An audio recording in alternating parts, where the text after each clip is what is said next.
Well, it finally tells me we're live. Terrible, terrible, terrible things. I'm sitting here drunk this cup of coffee trying to get online. Drunk just about that whole cup. Fussing.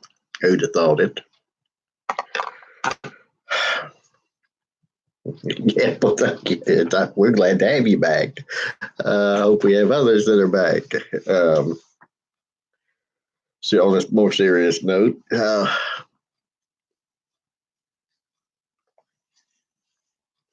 before we get started here, I'm going to take this time to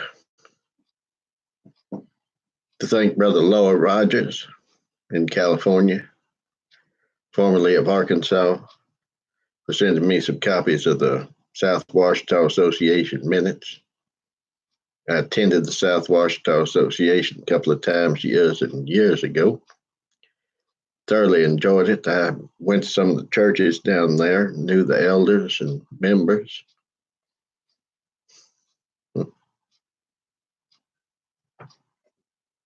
Yeah, I think I'm often, particularly that bringing back memories. John Lee Smith and Sister Delma and Brother Cisco Barron and Sister Ruby. I believe that was the name, Ruby Barron. Is that right? Cisco and Ruby? That sounds right. They were lovely people. Good brethren. Sound Baptist.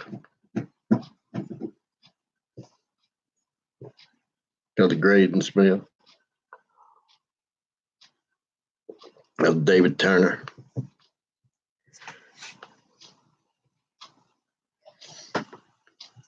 Morning.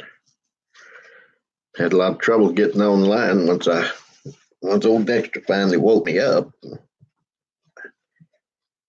Sitting there watching a couple of videos and went right to sleep after showering and making myself somewhat presentable. Brother Boy being out in California, I don't think he listens to this live, but he listens to it later. Watches it.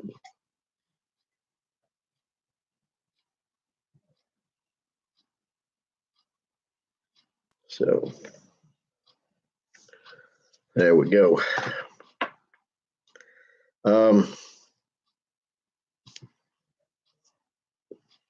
Lord Books, hymn 333. It's from Every Stormy Wind That Blows. I wanted to mention something about tunes. When you got Beebe's and you got Lloyd's and Goebels, Thompson's, the Sectarian Hymnal,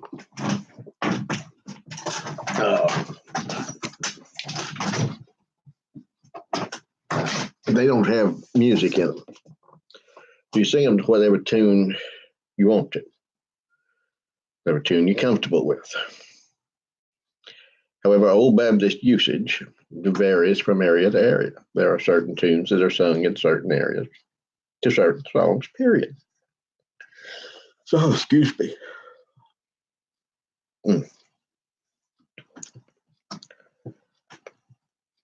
There's two main tunes to this. The churches in the north used the Beebe book till the publication of the Durand-Lester hymnal. And a lot of them used both. After that, they had both, and as their Beebe books got old, well, they just used the Durand-Lester. And the Durand-Lester has music in it. So you have tunes set to certain songs, and they were the common usage. I'm going to guess from Southern Virginia north. And the reason I say that is because that's where Lester was. Lester was in Southern Virginia. And it was my understanding that Elder Durand, Silas Durand, pastor of the church at Southampton in Pennsylvania, outside Philadelphia there, pastor of the church at Salisbury, Maryland, other places around, selected the hymns to put in, and Elder Lester did the music. So Elder Lester, I believe, selected the common tunes for the area in which that book was going to be used. So the tune, if you have a Duran Lester, I am not going to sing it to the tune in that, even though that's what we sung it to at on the Eastern Shore and at Welsh Tract and everywhere else where that book's in use. I like this old tune, what I call the old tune, a lot better. I believe it's a Sacred Harp tune, but I don't have a Sacred Harp book handy, so I can't tell you. Now, brother, I'm going to ask you indulgence, and I'm going to refill my coffee cup, and then we're going to sing From Every Stormy Wind That Blows, number 333 in the Lloyd book, and I can't remember what the number is in the Duran Lester or BB.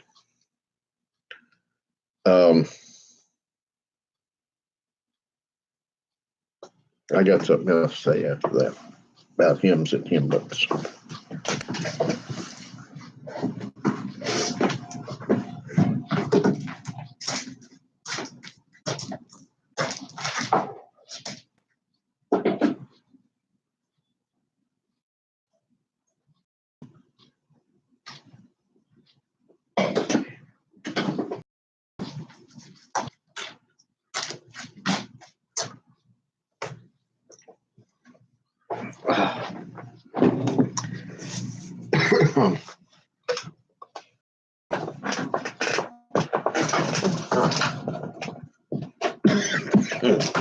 Pardon me. Good boy, got your moose. All right. What I wanted to mention was if you have a sectarian hymnal, you see weird things notated in there occasionally, like the Beulah leaflet, things like that. Elder Smoot, having the ability to print, printed the sectarian, printed his books, found them, printed the hymnal. He would print for the annual meeting at Beulah Church. Now, Beulah's the church they constituted in the town of Occoquan. Built a nice little building. I've seen a picture of it. Like I say, it got washed away in the flood. Big enough to have a little cemetery around it, which is still there.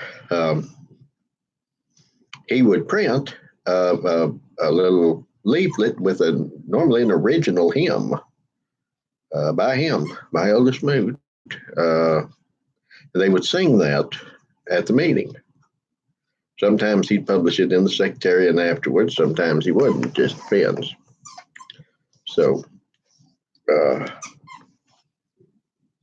saw one purported to be a Beulah leaflet, at least part of one, and it actually had a tune on it, had music. I wouldn't have thought Elder Smoot could have published music, because that was pretty specialized type of equipment that he had.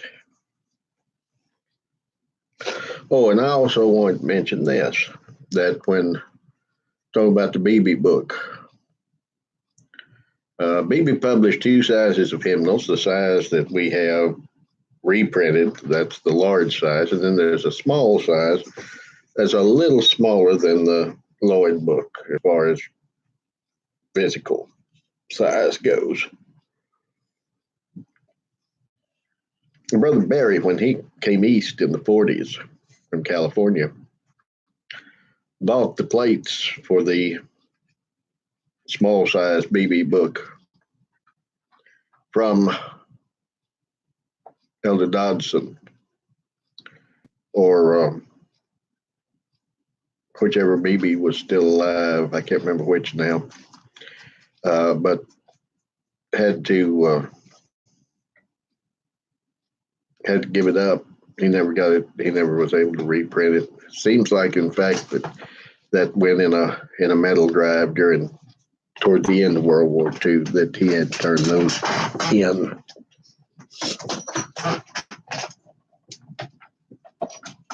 Like I say, that sounds right. I don't remember everything. From every stormy wind that blows, from every swelling tide of woes, there is a calm, a sure retreat. 'Tis found beneath the mercy seat. 'Tis found beneath the mercy seat. There is a place where Jesus sheds the oil of gladness on our heads, a place of all on earth most sweet. It is the blood-bought mercy seat. It is the blood-bought mercy seat. There is a scene where spirits blend, where friend holds fellowship with friend. Though sundered far by faith, they meet around one common mercy seat. Around one common mercy seat.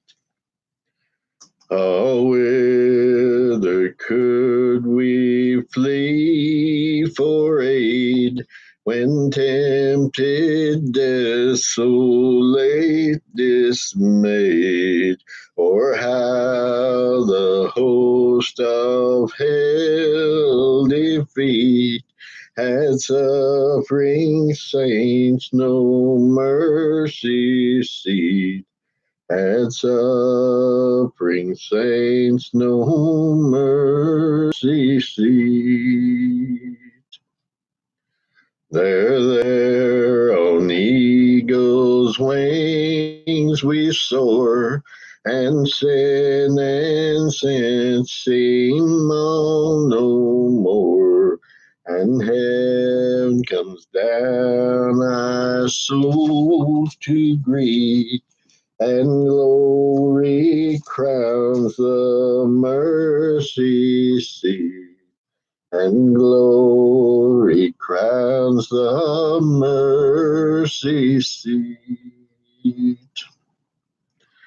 Oh, let my hand forget her skill, my tongue grow silent, cold and still. This bounding heart refuse to beat, if I forget the mercy seat. If I forget the mercy seat.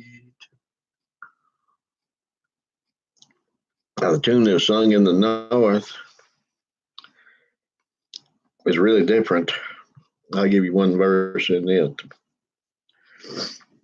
From every stormy wind that blows, from every swelling tide of woes, there is a calm, a sure retreat is found beneath the mercy seat.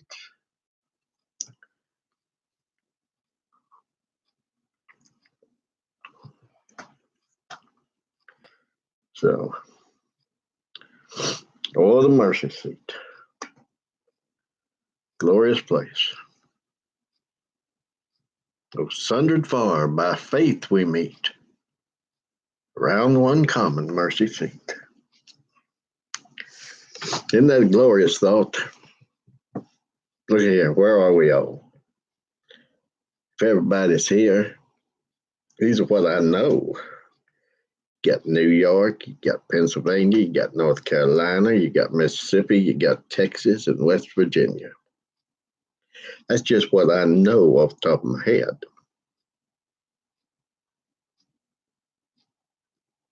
Could be Maryland. I would consider that sundered far. New York to Texas. By faith we meet. You might say, well, there ain't no faith in this. You can see this. This is YouTube, man. We all here. No. We're talking not just where our physical presence is. We're talking about the spiritual presence, the mercy seat in glory, where Christ entered in once within that veil. Not an earthly mercy seat. You know, everybody looking, Indiana Jones, all that mess, looking for the Ark of the Covenant. Man, you got that mercy seat on there. That thing's a battery. That thing's all sorts of things. Man, you go get on that thing and you will have such spiritual revelation nobody can ever. My goodness gracious. The things people say.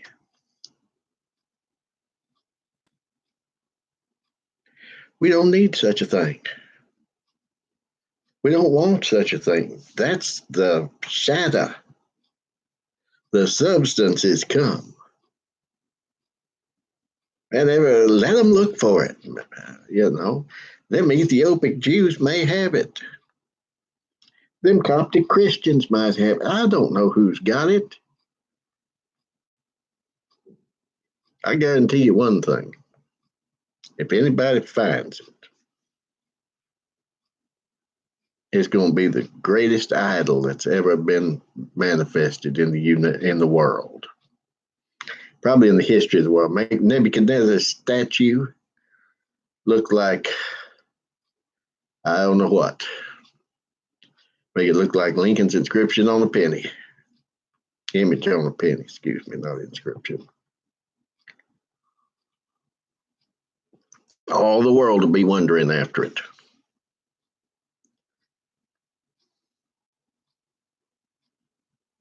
And, you know, I have no doubt but some of God's children will be as well. Now, we can pray that the Lord open their eyes. But we can also be glad that the world has something to run after and leave us alone. The only problem with that is, let me tell you what the problem with that is, and it's a bad one.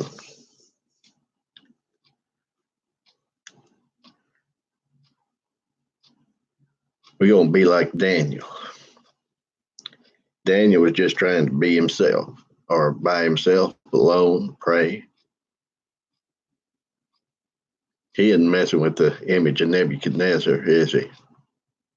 He don't care about that. Just leave me alone. Let me pray in private. I'm not going to stop y'all. My goodness. Y'all want to do that? You go for it. But they couldn't stand it that he wouldn't conform. Same way with the three Hebrew children in the book of Daniel. They wouldn't conform. And we are nonconformist religiously. Some people might look at me and say, man, you've been a nonconformist on all sorts of things for many years. And I'd have to say, you're absolutely right. I didn't know why I was a nonconformist in matters of the world. I have been. And I hope I still am. And I certainly won't be a nonconformist in matters of religion.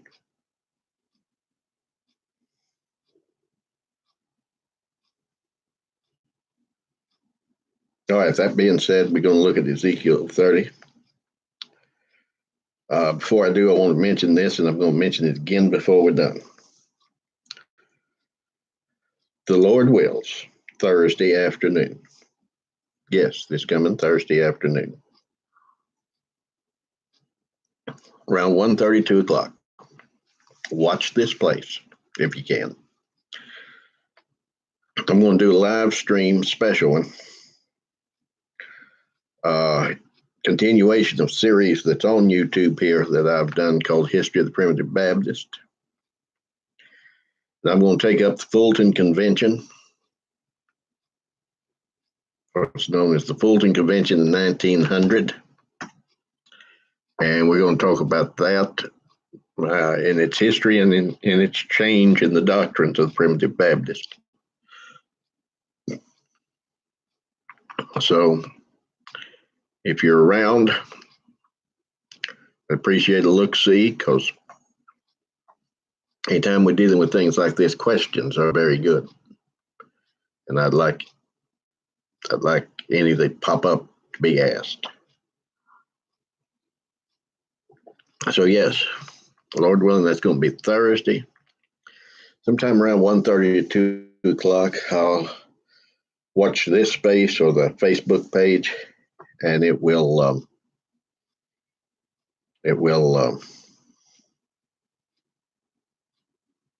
give you the time. And also on the website, I have some things on there. Please mind is Thursday morning. I'll remind you tomorrow morning too, Lord willing.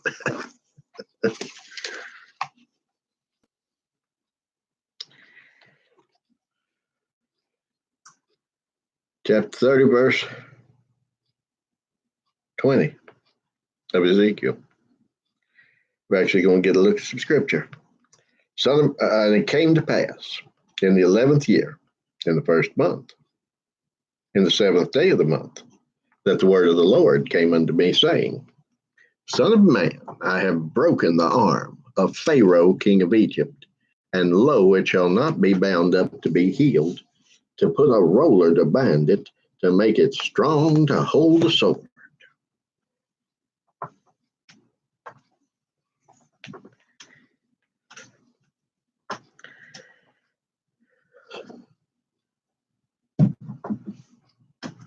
The word of the Lord came to me. Now listen to what it says. Son of man, I, the Lord, have broken the arm of Pharaoh, king of Egypt. What did the Lord say about himself in an earlier time? I wound and I heal. Well, listen to this. He's wounded him. He broke his arm. Now, have you thought about the way that the arm is used in the Old Testament scriptures? How did the Lord deliver Israel? An upraised, outstretched arm, didn't he? Therefore, mine arm hath brought salvation. And that's what he said in Isaiah. I looked, and there was none to help. I beheld, there was no intercessor. Therefore, mine own arm, my right arm, brought salvation to me.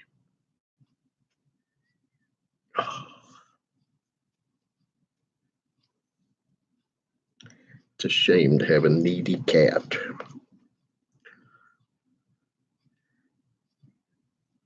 You always hear how independent they are.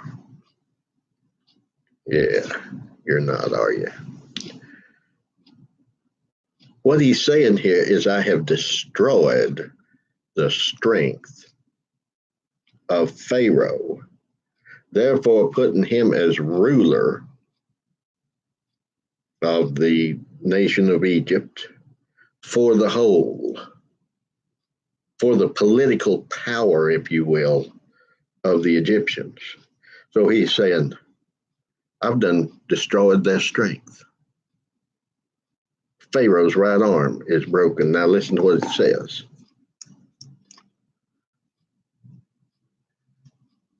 And lo, it shall not be bound up to be healed. Well, now, think about this just a second. And yes, we're going to ask the Arminian the question. If it shall not be bound up, well, what happened to the free will of the Egyptians, Pharaoh, the generals of the army, the people of Egypt, and all those who might want them to be a conquering power again? Why couldn't they bind it up? All they had to do is want to, bad enough, isn't it? And it would get bound up. And it would get healed.